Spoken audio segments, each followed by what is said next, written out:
lebih besar sekali.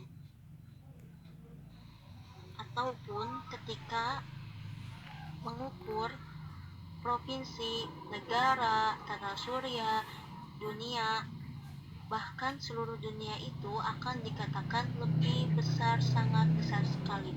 Jadi ketika menggunakan kata sifat itu terbatas. Nah, tetapi bagaimana menyatakan dengan angka ataupun satuan? Ketika melihat seseorang yang tinggi, itu tidak akan dikatakan sangat tinggi, melainkan lelaki ini berukuran 170 cm. Jadi memiliki satuan. Nah, kemudian ada truk. Truk ini panjangnya 4 meter dan kereta api ini panjangnya 70 meter, seperti itu. Jadi ketika menyatakan dengan satuan atau angka, ukurannya itu tidak akan terbatas. Jadi besaran-besaran yang dimiliki satuan itu tujuannya sebagai skala pembanding. Terus kenapa harus memiliki satuan baku?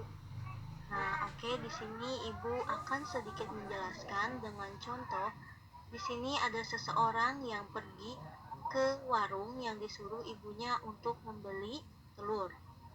Kemudian, laki-laki tersebut pergi ke warung membeli telur dan bilang kepada pedagangnya, "Bu, saya membeli 5 telur." Nah, ibu pedagang tersebut kebingungan karena laki-laki tersebut hanya bilang 5 telur. Ibu tersebut bingung, apakah 5 butir, apakah 5 kilo, apakah 5 ton, bahkan 5 kuintal atau selebihnya. Maka dari itu, satuan baku itu sangat penting dalam kehidupan sehari-hari. Lalu, besaran dibagi menjadi 2 bagian. Yang pertama ada besaran pokok, yang kedua ada besaran turunan. Nah, yang akan dibahas terlebih dahulu yaitu besaran pokok. Besaran pokok adalah besaran yang satuannya telah ditentukan terlebih dahulu.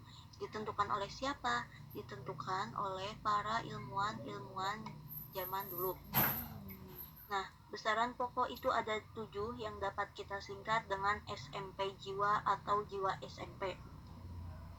S-nya itu suhu, M-nya massa, P-nya panjang, J-nya jumlah zat, I-nya intensitas cahaya, W-nya waktu, dan A-nya kuat arus listrik atau arus listrik.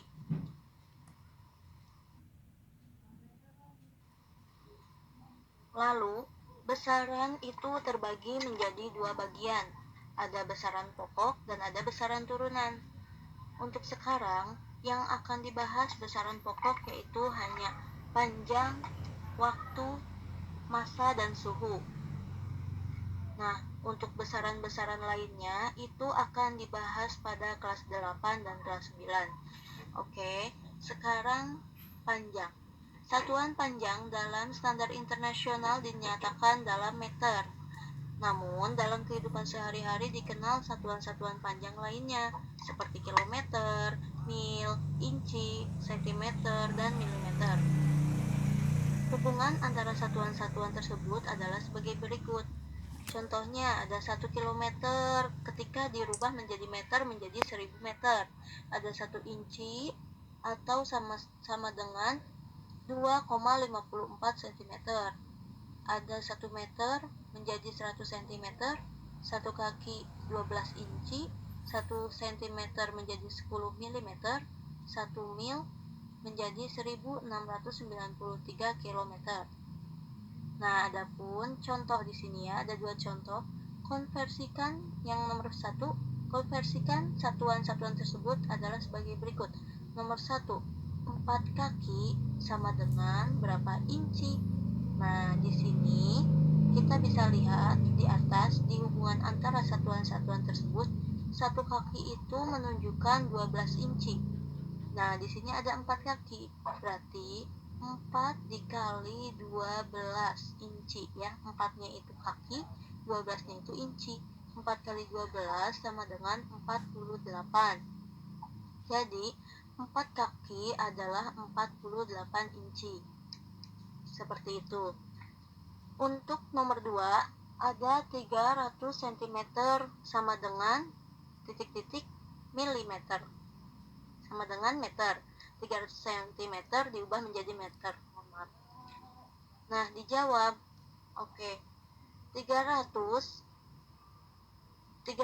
ketika akan dijadikan atau diubah menjadi meter itu, kalian kan mungkin tahu ketika di SD menghitung semacam ini ya, ketika sentimeter ke meter itu naik 2 tangga, berarti dibagi berapa?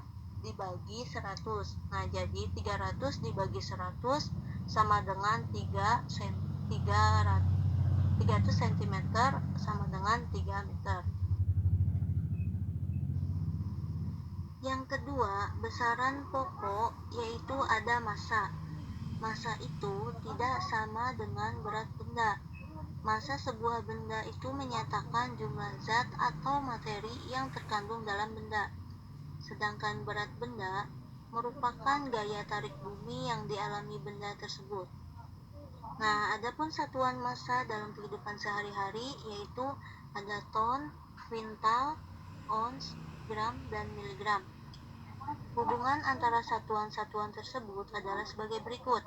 Ada 1 ton sama dengan 10 kuintal, 1 ons sama dengan 100 gram, 1 kuintal sama dengan 100 kilogram, 1 gram sama dengan 1000 miligram. Ada juga 1 kilo yang diubah menjadi gram, yaitu 1000 gram. Bisa dilihat contoh nomor 1, konversikan satuan-satuan panjang berikut ini. Yang nomor 1 yaitu 50 gram sama dengan titik-titik miligram. Jadi gram itu akan dirubah menjadi miligram. Boleh dijawab, itu 50 dikali 1000 sama dengan 50.000.